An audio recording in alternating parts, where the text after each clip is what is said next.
Mindfulness moment. Hello. Hello, and welcome to another segment of the Virtual Leadership Summit, Seeking the Path. Today we're talking to someone in Australia, and it's caused a little bit of a lag in the back and forth. And so as a result, I probably won't be quite as interruptive, which is probably her blessing. Also, somebody told me that my lip sync is off a lot, and I think that's because I'm just so dynamic that the computer can't handle it. So I end up looking a little bit like one of those bad movies, those bad Japanese movies way in the past when they always went, and then he went to the store. So you're just going to have to stay with it. Focus, because what we bring to you is super, super, super valuable.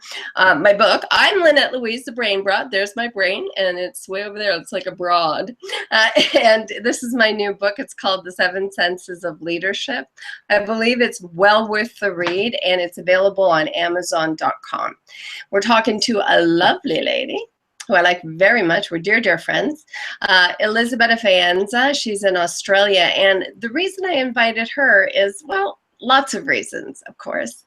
But one of them is, since this is a leadership summit, and since really nowadays everything is global leadership, Elisabetta has a master's in international, what is it exactly, Elisabetta? I want to make sure that I get this right and don't give you the wrong cues. She had in international relations. So if you're going to have relations across the globe, you're going to need to know how. And I would love to talk to her a little bit about that. And then also about all the things that she's up to and how she's sharing leadership in her world. Welcome to the segment of Seeking the Path. Thank you so much, Lynette. Always a pleasure to be here. And your book, The 7 Senses of Leadership, is very, very, very worth reading. She knows that because she read it and gave me a testimonial. She's so wonderful. Aren't I lucky? Actually, I got testimonials from the most amazing people. Thank you so much. I appreciate it. Okay, so let's get started. What exactly is that? What the Masters of International Relations? What does that prepare you for? It gives you an understanding of political trends, global economy, the movement of people, capital, assets, ideas, philosophies around the world over time, the competing forces that act on us. So, for instance, companies have the ability to move across borders much better than individuals do. And yet, back in 1599 and 1601 about, two governments, two queens gave the first charters for companies, and under very strict rules, and that created the Dutch East India Company in 1599 and then the British East India Company in the early 1600s, charter given by Queen Elizabeth I. And they had very strict rules, and it was the first time that an entity had been given the rights of a person, of a human being. And in our era, we're now seeing some animals gain personhood. So some great apes, some dolphins, courts are giving these rights of self-determination. So the concept that an entity that was not a human being could have the rights of a person was completely revolutionary. And what it allowed was investment on a scale that had never been seen before, except by royalty. So, royalty could raise funds by force to, create wars and go and conquer lands. But an individual, very, very wealthy, dukes or generals could do something similar. But organizations of people to do, apparently peaceful endeavors had not occurred before. And of course, both of those East India companies ended up with their own armies and their ability to conquer land on behalf of their crowns, and ended up quite despotic, and both lost their charters. But what it created was this new entity that had the ability to cross borders, had the ability to raise funds, had the ability initially to meet a community need. So the charter in a company is something very important. And initially it was the whole reason for being. You had a charter, it said what you could and couldn't do, it said what the purpose of your organization was, and you couldn't go outside that purpose. And it also said what community benefit there had to be to your existence, and it was finite. So you couldn't be an immortal company. You had a finite life. And now every company has a charter, but pretty much most companies just have it as a document that they have to file and pretty much pay lip service to it. So that's a shame. That's a shame. Wait, I have to say, I know I said I wasn't going to interrupt. It's impossible. You're too interesting. So I never really thought about the history of that before. And I would have just filled out the paperwork because I had to. It's very interesting to really think about where things come from and why they're important, so that as we move forward, we maintain the good and the strength and the importance and build upon that, you think? yeah, absolutely. There's some fantastic work by the man who's responsible for he's not responsible for all the bad things that have come out of credit card debt, but he invented the mechanism whereby people could have, checks exchanged faster, because the check exchange system used to require people to go to a clearinghouse and actually hand over bits of paper. Banks would swap their checks over.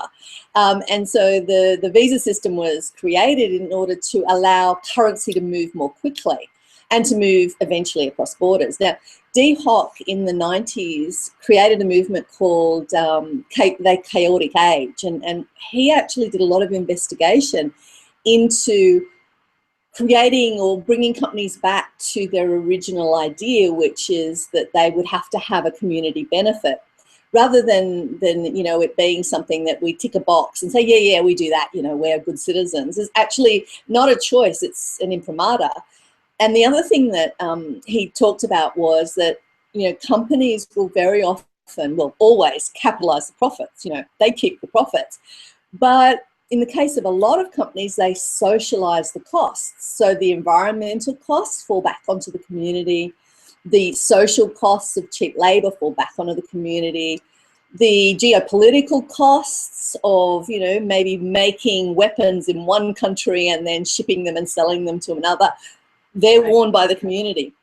And so Dee Hock talked about how we need to bring companies back so that if the profits are capitalized, then the cost needs to be capitalized. So they need to be responsible for their products or services for the life of that product or service. And that's had quite a profound effect, even though very few people would know who Dee Hock was or ever heard of, the chaotism. But his ideas have filtered through and affected the idea of corporate social responsibility, which now a lot of companies are starting to take into account. And why that's important is that the current young generation of workers, the millennials, the Ys and the Z generations, they can't actually be bought and kept by money and the promise of a career or a pay rise. They kind of expect some of those things because that's the age they were born into, but they want a bigger purpose. So if you look at Maslow's hierarchy of needs, which, I know you'd be very familiar with, different generations focus on different parts of those hierarchies.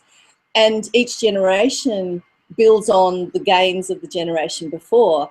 So the X generation that I'm just a part of by a whisker, but who I identify with very strongly, have this need for self-expression and independence. And that was seen through the arrival of punk.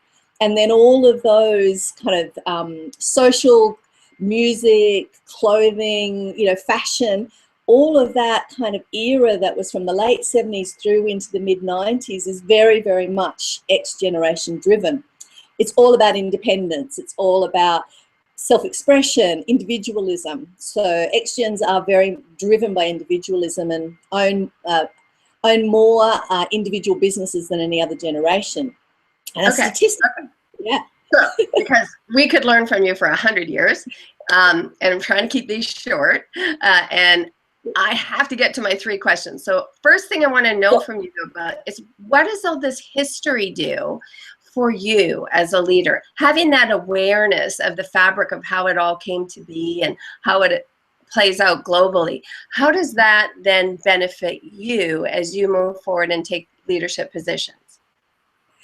It gives me a fantastic context. And, I often hear baby boomer and even X-gen leaders be disparaging about, millennials. And And I spring to their defense because I understand what drives them. I understand what drives each of the generations. I understand how the place and the period you were born in is the biggest determiner, and your gender, biggest determiner of your life path. These movements are massive, and the opportunities that arise due to the generation and the economic climate and, you know, the country you're born in and the gender you have and the laws, they do determine an enormous amount of the opportunities that you can seek. And of course there are outliers who, you know, transcend all of that. But for the majority of people, these big movements are very powerful. And so it gives me context, and it gives me an ability to understand people from different generations, different cultures, and to kind of be a bit of a futurist in terms of profiling where the world is going, where organizations may be going, where community or, you know, market demand might be going. I'm not an economist, but these demographic movements and understanding is really, really helpful for decision making. That's very cool. Okay, so we have these 3 questions. Same 3 questions for everybody, always a different answer. So you ready? Okay, I'm ready. Okay. What is your definition of leadership? My definition of leadership is the ability to constructively move people towards a goal that could not be achieved by one person alone. Wonderful. Okay, and what's your definition of success? It can be personal, it can be business, it can be project. So my definition of success is to leave behind a legacy and be able to express your purpose without giving up any of your values. So for me, those values are health, my spiritual integrity as a person, my relationships, and, you know, to be financially sustainable. All of that is really important. Yeah. I've learned that without that one, the others are a little tricky. Right, exactly. Okay, and then if you're giving advice to, or actually, or just sharing it about yourself, would you describe the path, given your definition of leadership and your definition of success, what is the path to gain success and be a leader? Self-knowledge. Beyond a doubt, self-knowledge. Yeah. Great answer. Great answer. Okay, so let's tell people you are many times over an author, and you have kind of a list of things. So you get to share at this moment the part that you want to highlight and tell them how to get a hold of you or buy your books or whatever it is that you want to share. So my website is elisabettaLfaenza.com. You can find links to all my books, or just search for me on Amazon. I have an Amazon page because there's a lot of books there. But a project I'm really proud of is a documentary that's actually going around all of the film festivals in the US and North America at the moment, called Esteem. So I would love it if people would look out for that. I'm one of the contributors to that. It's winning lots of awards, and it's basically saying that we have to heal ourselves to heal the earth, that if we're damaged, we'll continue to perpetuate these damaging relationships that ultimately end up in the degradation of our environment and the natural world. So yeah, check that out, Esteem. All right, that's beautiful. Thank you so much for being here. As always, you're a delight and a font of incredible information. I'm Lynette Louise. You're welcome. I'm Lynette Louise, the Brain Bride, and this is Elisabetta Faenza of Australia. Wonderful. Thank you. Bye.